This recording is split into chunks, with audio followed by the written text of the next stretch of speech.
Kemudian yang kedua, jamaah yang dirahmati oleh Allah tabaraka wa taala, di antara keteladanan dari beliau yang dapat kita tiru adalah melakukan perjalanan menuntut ilmu.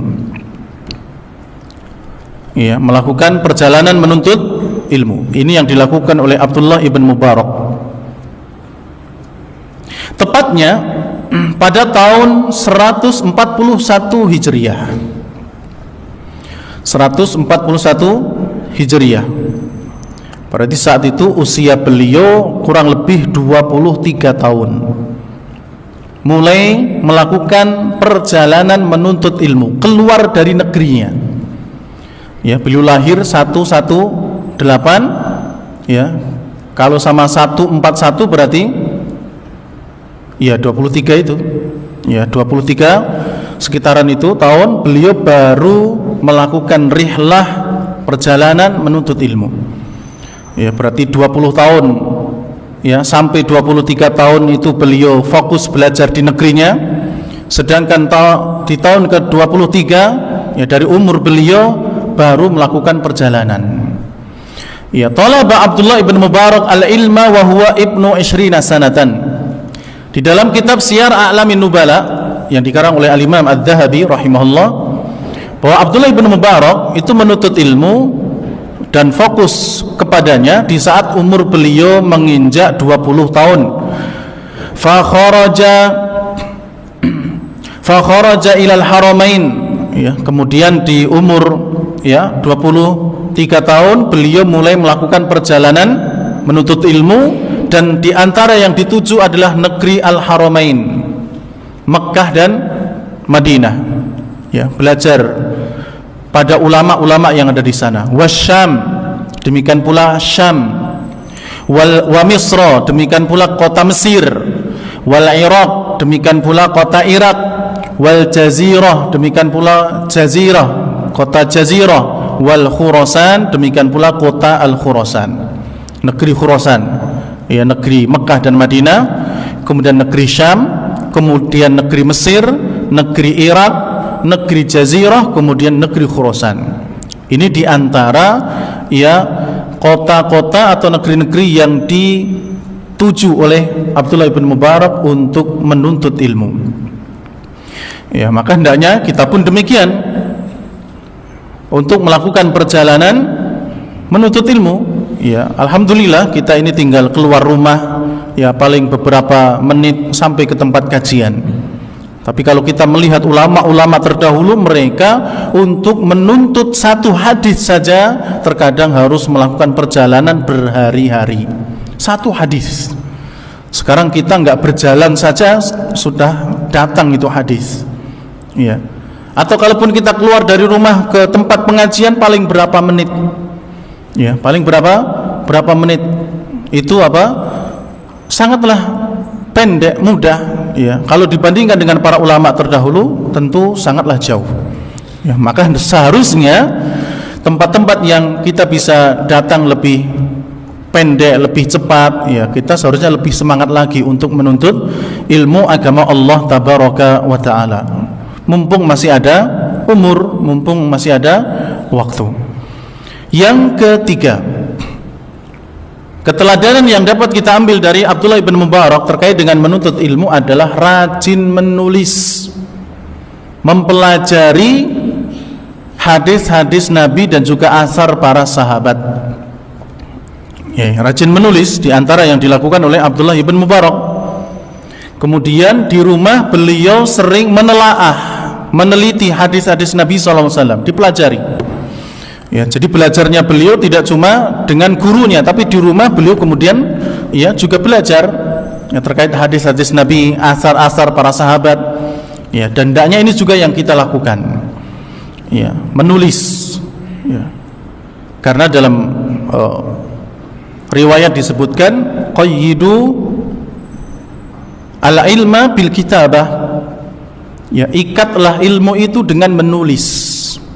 Ya, ikatlah ilmu itu dengan menulis. Ini salah satu riwayat dari Nabi menyebutkan demikian.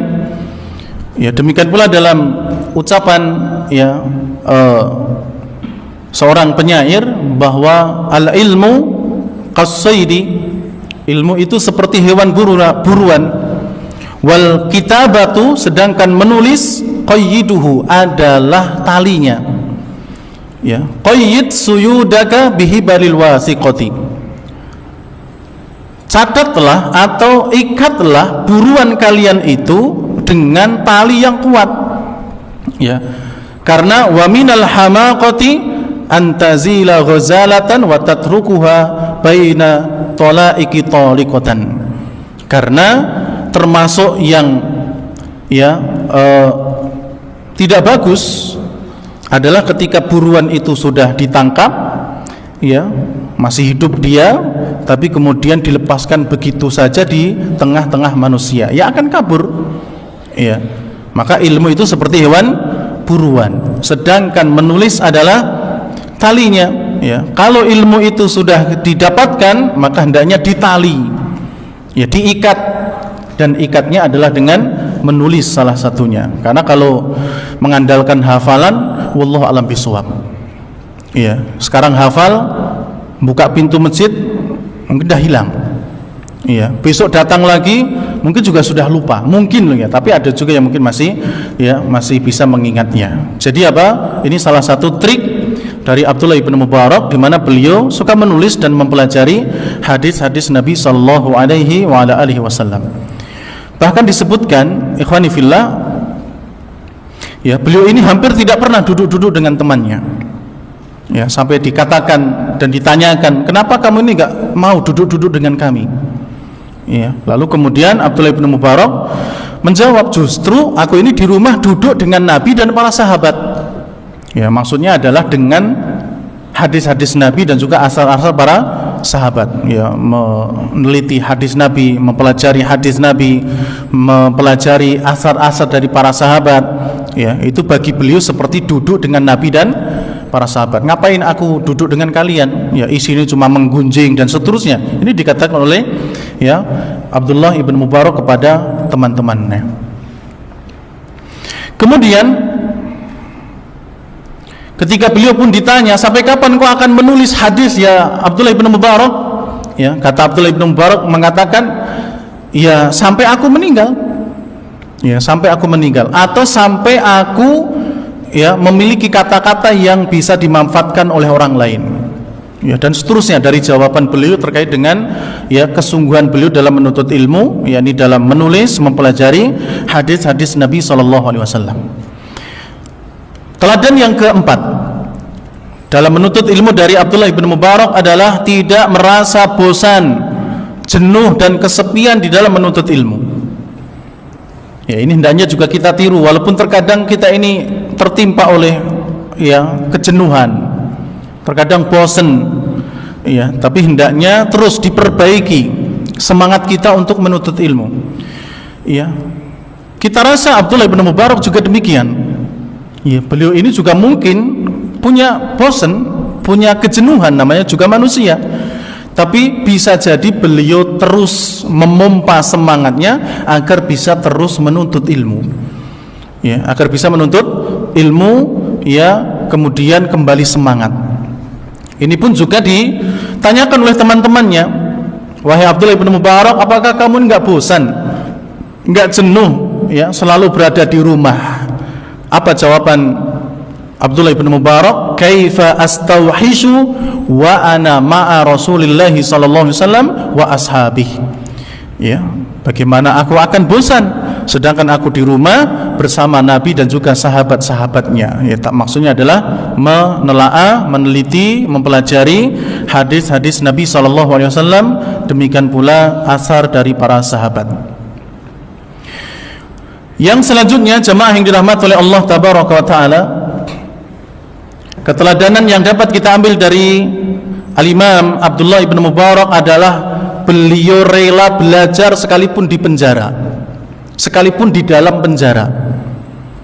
Ya, ini bisa kita perumpamakan bahwa seberat apapun kita menuntut ilmu, tetap diperjuangkan. Ya, misalnya sekarang kita mungkin hujan deras, nggak apa-apa, rela-rela hujan-hujanan, kan kita ada mantol, ada mobil, banyak cara untuk menghindari hujan. untuk bisa datang ke majelis ilmu. Abdullah ibn Mubarak sampai mau belajar di penjara. Ya, kisahnya adalah beliau ini memiliki seorang guru, ya, seorang muhaddits bernama Rabi bin Anas Al-Khursani. Ya, seorang muhaddits namanya Rabi bin Anas rahimahullahu taala. Ini guru senior ya beliau. Rabi bin Anas ini karena ada sesuatu dengan pemerintah saat itu, beliau dijebak istilahnya, kemudian dihukum. Ya, kemudian dihukum. Kemudian kalau dihukum tentunya sebagai murid Abdullah bin Mubarak tidak bisa belajar dengan Rabi bin Anas ini rahimahumallahu taala. Maka untuk bisa Al-Imam Abdullah bin Mubarak belajar dengan Rabi bin Anas di penjara, dia melakukan sesuatu ya, yang intinya biar dia juga di penjara ya, biar dia juga apa? Di penjara, sehingga bisa bersama dengan gurunya, kemudian bisa belajar hadis di dalam penjara tersebut. Bayangkan ya, sampai dia rela apa? Untuk kemudian di penjara agar bisa belajar hadis dari gurunya yaitu Rabi bin Anas. Ini Al-Imam Abdullah ibn Mubarak. Kemudian yang selanjutnya jamaah yang dirahmati oleh Allah Tabaraka wa Ta'ala, keteladanan yang dapat kita ambil dari beliau adalah belajar dari para guru. Ya, belajar dari para guru. Ya, guru beliau sangat banyak. Ya, bahkan pengakuan beliau Al-Imam Ibn Mubarak, ya, beliau mengatakan aku telah belajar kepada 4.000 guru. Bayangkan 4.000 guru. Dan aku meriwayatkan hadis dari mereka itu sebanyak 1.000 orang. Ya, ini gurunya sangat banyak karena memang rihlah ya yang dilakukan oleh Abdullah bin Mubarak itu di berbagai negara, berbagai negeri. Setiap kali di situ ada ulama yang memang ya akidah dan juga manhajnya lurus, beliau akan belajar di situ. Ya, ada berapapun di negeri itu akan didatangi ya untuk mengambil ilmu dari mereka. Makanya beliau sampai mengatakan apa? Aku pernah belajar kepada 4.000 ulama. Ya. Sedangkan 1.000 dari mereka aku meriwayatkan hadis dari mereka. Ini juga pelajaran bagi kita bahwasannya ya hendaknya kita pun juga memperbanyak guru ya. Tidak cuma 1, 2 dan seterusnya, tapi memperbanyak guru agar kita pun juga mendapatkan ilmu yang banyak yang dapat kita jadikan sebagai ya patokan di dalam agama kita ini. Tentunya kita akan memilih guru-guru yang secara akidah ya, secara manhaj itu juga yang lurus, yang mereka mengikuti Al-Quran dan sunnah Nabi SAW ala fahmi salafil ummah. Kemudian jamaah yang dirahmati oleh Allah Tabaraka wa Ta'ala, itu diantara ya keteladanan yang dapat kita ambil dari Al-Imam Ibnul Mubarak dalam hal menuntut ilmu. Dan sebenarnya ada poin yang kita ingin tambahkan terkait dengan buah dari beliau menuntut ilmu secara singkat saja, yaitu yang pertama membuahkan amal dan ibadah.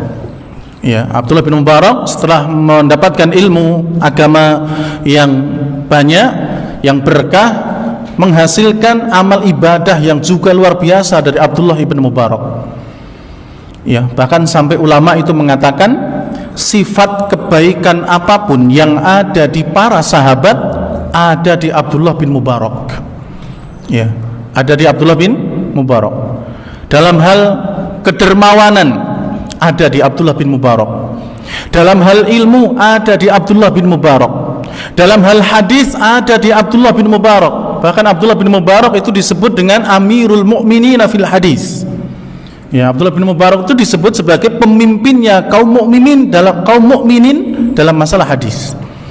Ya, dalam hal jihad ada di Abdullah bin Mubarak. Ya, mungkin di kesempatan yang lain kita akan lihat bagaimana keberanian dan jihadnya Abdullah bin Mubarak. Demikian pula terkait dengan kedermawanan Abdullah ibn Mubarak. Subhanallah, beliau ini orang yang berilmu tersugih. Ya, makanya kalau harta itu tepat berada orang-orang yang mereka tahu tentang ilmu, aman. Ya, dia bisa membelanjakan harta itu kemana sesuai dengan aturan Allah dan Rasulnya. Ya, para sahabat tidak sedikit yang kaya, banyak yang kaya. Ya, tapi kekayaan mereka ya hiasi dengan ilmu. Makanya harta mereka korbankan dalam agama Allah tabaraka wa taala dan seterusnya. Yang lainnya, buah dari menuntut ilmu yang beliau dapatkan adalah ia menelurkan murid yang banyak. Ya, murid Abdullah bin Mubarak juga banyak. Kemudian juga memiliki kedudukan yang tinggi di hadapan manusia, bahkan raja. Ini buah dari ilmu beliau, disegani siapapun termasuk raja. Lain kali insya Allah kita sampaikan. Ya, ada kisahnya bagaimana ibunya sang raja Harun ar-Rasyid itu sampai kagum dengan ya Abdullah ibn Mubarak. Abdullah ibn Mubarak itu ketika Harun ar-Rasyid datang ke suatu negeri yang di situ ada Abdullah bin Mubarak, ya, yang biasanya kalau ya mohon maaf ada presiden, ada raja datang itu warganya mesti ngerumuni raja atau presidennya. Tapi ketika Harun ar-Rasyid yang saat itu menjadi raja di zamannya, ketika datang di suatu tempat dan di situ ada Abdullah bin Mubarak, warga itu malah berbondong-bondong di belakangnya Abdullah bin Mubarak. Sampai ibunya Harun ar-Rasyid itu kagum. Ini ada apa? Ya biasanya kalau datang raja-raja yang dikerumuni, ini kok kerumunnya ke orang lain. Kemudian ketika dijawab, telah datang seorang alim minal Khurasan, dari Khurasan, yaitu Abdullah bin Mubarak. Lalu apa kata ibunya Harun ar-Rasyid? Inilah yang disebut dengan kerajaan yang benar. Ya, kerajaan yang benar itu ya seperti ini, bukan seperti kerajaannya Harun ar-Rasyid, anaknya sendiri yang dibicarakan. Ya, karena tidaklah berkumpul kepada dia kecuali mereka anggota dari rajanya sendiri, kerajaannya sendiri, atau dari orang-orang yang memang memenuhi syarat untuk bisa hadir di tempat dengan raja tersebut. Ya, dan seterusnya. Kemudian mendapatkan pujian dari ulama, ya, mendapatkan pujian dari ulama, banyak pujian-pujian dari para ulama karena ilmu beliau. Demikian pula menelurkan buah karya, ya, karya-karya dari tulisan Abdullah bin Mubarak juga banyak. Dan yang terakhir, jemaah yang dirahmati oleh Allah, Abdullah bin Mubarak beliau meninggal pada tahun ke-181 Hijriah. 181 Hijriah, ya, dan saat itu beliau sedang pulang dari peperangan melawan orang-orang Romawi, dan di bulan Ramadan tahun 181 Hijriah beliau meninggal rahimahullahu rahmatan wasi'atan. Jemaah yang dirahmati oleh Allah, demikian apa yang bisa kita sampaikan pada kesempatan kali ini terkait dengan keteladanan yang bisa kita ambil dari Al-Imam Abdullah bin Mubarak rahimahullahu ta'ala, dan semoga menjadi penyemangat kita untuk terus menjadi penuntut ilmu dan kemudian mengamalkan ilmu tersebut, dan semoga kita menjadi orang-orang yang selalu senantiasa di atas ilmu dan menjadi orang-orang yang soleh sampai anak keturunan kita, dan semoga Allah mengumpulkan kita di surganya, amin ya rabbal alamin. Demikian, kurang lebihnya mohon maaf. Subhanakallahumma rabbana wa bihamdik, asyhadu an la ilaha illa anta, astaghfiruka wa atubu ilaik. Wassalamualaikum warahmatullahi wabarakatuh. هذا القرآن يوحدنا